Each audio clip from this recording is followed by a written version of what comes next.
പ്രിയപ്പെട്ട കൂട്ടുകാരെ, നമ്മുടെ വാപ്പയും ഉമ്മയും പാവങ്ങളാണ്. അവരെ ഒരിക്കലും വേദനിപ്പിക്കരുത്.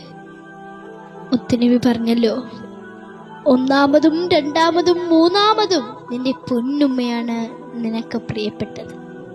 ആ ഉമ്മാനെ നീ വേദനിപ്പിക്കലേ മോനെ.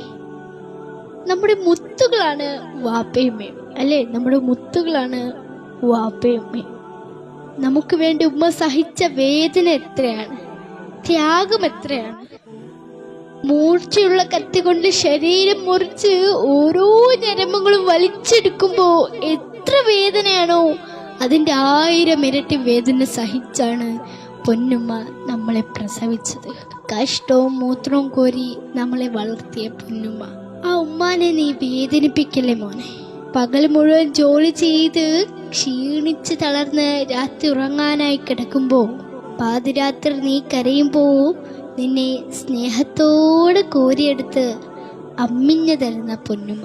ഭിത്തിയിലോ കട്ടിലിന്റെ കാലിലോ ചാരിയിരുന്ന് ആ പാവത്തിന്റെ കണ്ണടഞ്ഞു പോകുന്നുണ്ടാവും. അപ്പോഴും ആ ചുണ്ടിൽ നിന്നെ ഉറക്കാനായുള്ള താരാട്ടുപാട്ടുണ്ടാക്കും. ഉറങ്ങാതെ നമ്മൾ ഉറക്കാൻ താരാട്ടുപാടിയ പൊന്നുമ്മ. ആ ഉമ്മാന്റെ മുഖത്തേക്ക് നീ ദേഷ്യത്തോട് നോക്കല്ലേ കൂട്ടുകാരെ. തർക്കുത്തരം പറയല്ലേ കൂട്ടുകാരെ. ഉമ്മയൊന്ന് വഴക്ക്